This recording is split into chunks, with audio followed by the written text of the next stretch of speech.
Hello, and welcome back to another episode of Real Talk Atlanta. Per usual, we are your hosts. I'm Tiesha Renee. I'm Ashley LeRae. I'm Neika W. And I'm River the Realtor. And we're back with part 2 of our No Story, No Glory. If you haven't already done so, make sure you tune into last week's episode because this episode, we are getting deep. We're getting personal and we're giving the tea. I love it. So let's jump right into it. And we're going to start off, real, I don't know if it's going to get emotional or what, but we want to talk about those real problems that you faced, whether transitioning to entrepreneurship, transitioning here to Atlanta. Give us the real problems that you faced.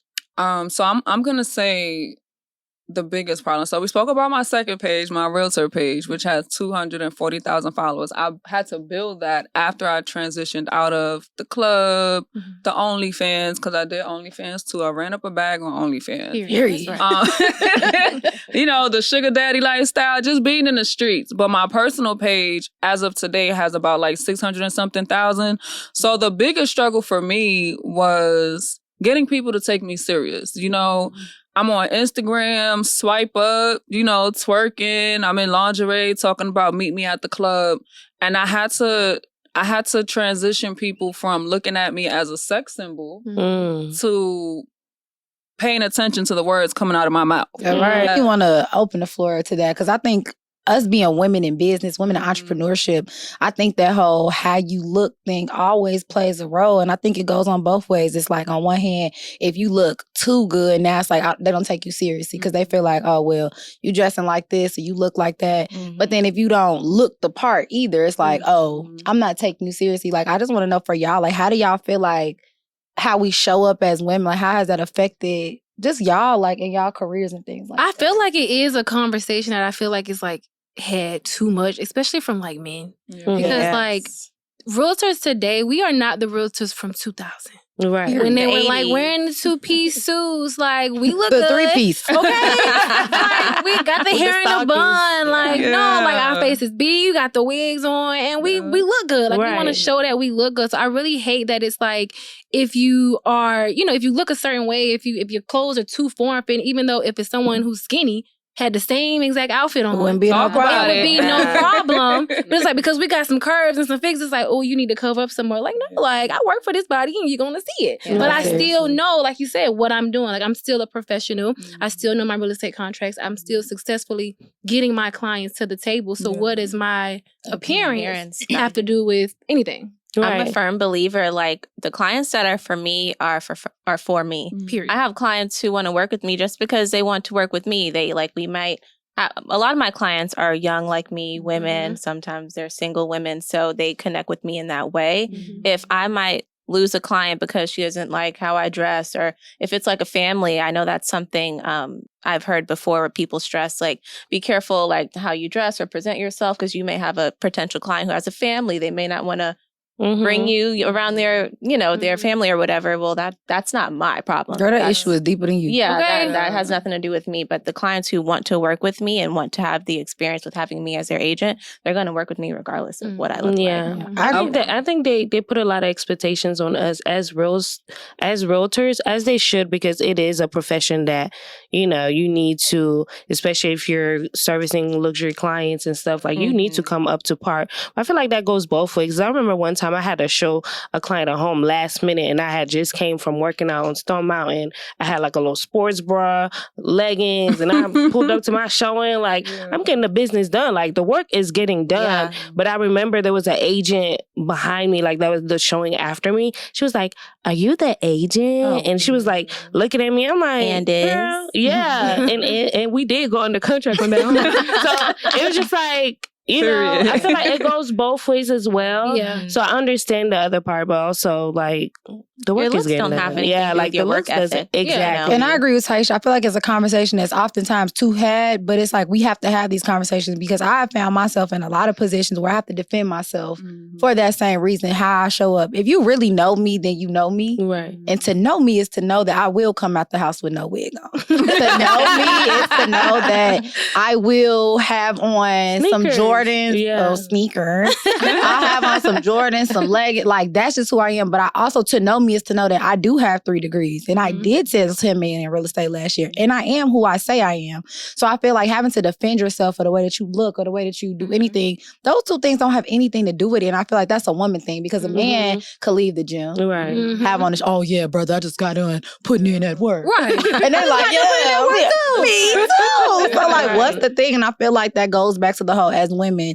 as Black women on top of that, we got to work 10 times harder to get half as much. And in that half, we got somebody taking a little percentage out of our half. Like, we still have to go 10 times harder. And it's like, people don't really be understanding. I feel like when you say no story, no glory, like, that's the story. Yeah, like, that is definitely. And also people thinking that, you know, like, oh, just because we look pretty or we look good, then that's why we getting the clients. You know, like, that's how we making our money. It's no matter what you do, it's going to be an opinion. Yeah, it's always. So just that is true. But you definitely read the room. Like, you know, everybody knows their clients. When that first show, you're like, ooh, I probably got the B face with the next show and I might have on some jeans. But it's okay. Like, you know your client. You know how comfortable they are. Another thing I wanted to touch on with your backstory is when people base you off of how you used to be. Like, there's growth in everybody's. Like, say I went to high school with you. Like, oh, she was doing this in high school. Well, I'm a grown woman now. They love to say, I know her. Yeah, but you don't. Girl, I don't even know me. I don't even know. Okay, whether it was a year ago, 6 months ago, whatever it was, I could be, and I am a different person. I feel like what you were saying, it was hard to transition with them taking you seriously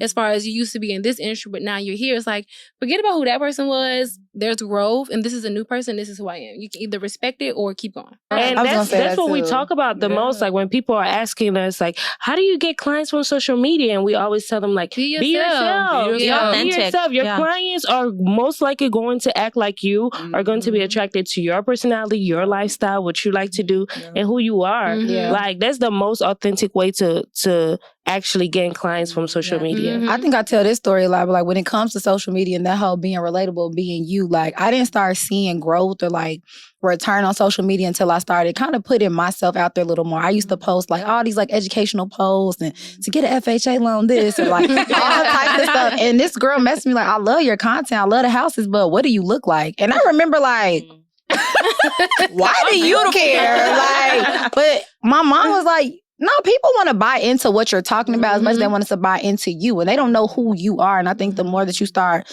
presenting yourself as just who you are, being open, like for me, it's hard to fake who I am because by next week, I'm going to forget who I told you I was.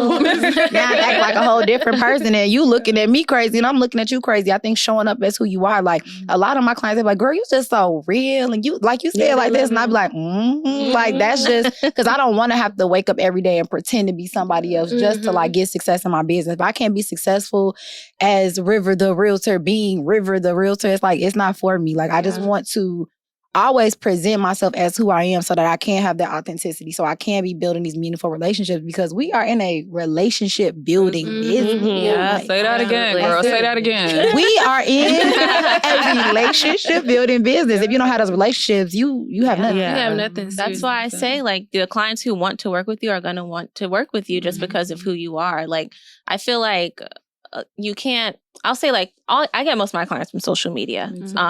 I don't get as many referrals as I do leads and clients from social media. And a lot of times people will watch your page for a long time just to get to know you a little bit more before they even reach out to you. So I think that's important to put yourself out there on social media and just be authentic.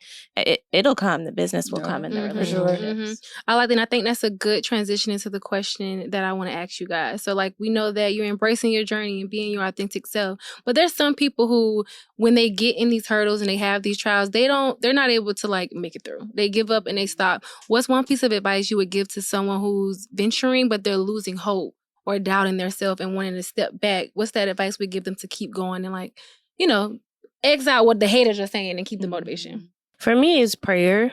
Whenever I get to that space where I feel like I can't do it myself, I can't make it myself, prayer. And every time I lean into that and just relax, because I've been really researching and doing, watching a lot of videos about attraction, the law of attraction.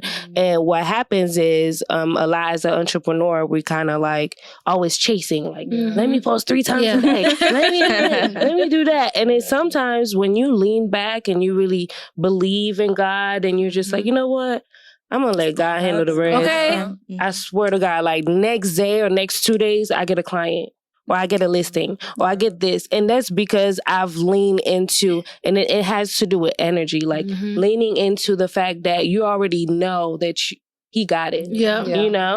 And that part, I don't have to worry about. And every time I notice that, I'm like, I know what to do next. Whenever I get in that mode. Y'all both said something that I think really like defines that space. I think for me, one thing a lot of people don't realize, some people don't even realize when they're losing the motivation. And they'll just kind of walk around, they'll notice everything kind of going downwards, but they don't ever want to acknowledge that. And for me, it's like the 3 things I do. I first got to acknowledge like, okay, I'm not right. Like I'm not moving with that same level of grit. I'm not happy. I don't got that bounce in my step. Like you got to acknowledge that something is wrong and that you kind of getting into a sunken place. Because if you don't know you there, you can't get yourself out. Once you kind of acknowledge what's going on, I have to analyze. Okay, how did I get here? What did what's happening here? Just kind of figure it out the space. Or who? The who. You got to analyze like how you got there, who put you there, like, and how you gonna get out. And then you got to execute. Okay, I know something wrong. I know this is why everything is going wrong. Now this is what I'm gonna do to get myself out that space, because I think a lot of times, like I said, like if you lose motivation, but you can't even acknowledge the fact that everything is kind of like going, people get complacent when it's just like, but you know when it's turned. When it's turned, everything going like, and you know that's how your life is always supposed to be. I just really encourage people to just look around like, are you in that same season you was in when you was in your prime?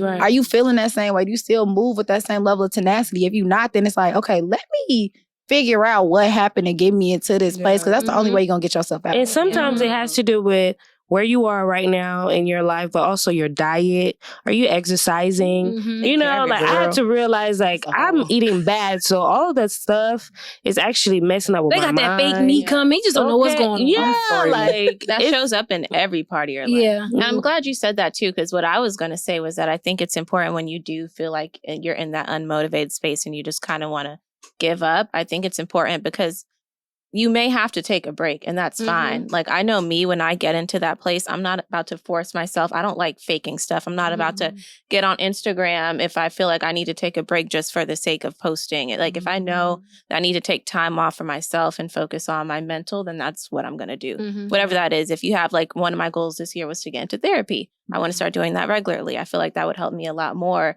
rather than me constantly trying to show up for my business and I'm not taking care of myself personally. So I would say start with that and just kind of get back to what things that you enjoy, things that ground you, because there's no way you can thrive in your business if you're not thriving personally. Sometimes I have to detox and recharge. That's good. You know, to keep myself in alignment of my life, not everybody else. I don't want to read about her problems. I got my own. I take on people's problems. I take people's problems on. So if I see you posting about something that I feel like I done took that weight on, I don't even know you. Right. I don't know you. I don't know your man. I don't know how this happened. But now I'm feeling like, damn. Like, I agree. So that's helped me a lot. I think that goes into my point of surrounding yourself with like-minded people, whether it's physically or even on social media, blocking out those people who are negative, because you know who's negative and who's a negative Nancy. But then I also feel like in my career, when I feel like I'm losing hope, I love looking at my girls' pages. Like, I love seeing under contract. So like, I love seeing people who are doing good around me, because that keeps me motivated. Like, we're in this together. Like, you can do it, I can do it, we can all do it. So I think surrounding yourself with like-minded people with the same goals, the same mindset, and the people that keep you on track, then the hope can't be lost. I hope. Right. I'm glad you said that, like-minded people. Get up, girl. What's wrong? You good? And I think entrepreneurship, though, with entrepreneurship, that is extremely important, because it's like, y'all know my friends, I got friends that do a little bit of everything. Like, some of my closest friends, they work in corporate, senior part, all types of stuff. And it's like, the struggles I face as entrepreneurship, they'll never understand that. Not because they don't understand struggle, just because like they're not in these shoes. Surrounding yourself with people, like I said, like Tiesha, I'll get on Instagram one day and I got 50 notifications. They all Tiesha. She like, girl, how did I miss this? I missed the damn post and I gotta go. Then I see one post, but let me go. But it makes me be like, yeah, what is the girl doing? And it's just like to see y'all like moving and seeing y'all shaking. It's like, all right, River, you gotta shake back. Like, you gotta get in your bag again. And I think like when you around a whole bunch of people who looking at you for your success to like feed off of that, they were waiting on you to make your next move so that they can be fulfilled. It's like, well, who do you look to for fulfillment? Right. Like, where do you go when you need? My mom always say, if you the best person in your circle, you need a new circle. Mhm. If you can't get something from a little bit of here, a little bit of that from somebody in your circle, you around the wrong people. Mhm. So it's like you have to surround yourself with people who are going to the places you want to go, being in the spaces you want to be, who are moving and shaking with that same level of like, Yeah. that you comes from being want. secure in yourself. Okay. I was just about to say I love my that. friends. I'm like, and my friends. Okay, and my that friends, goes and my into your friends. mindset because Yeah.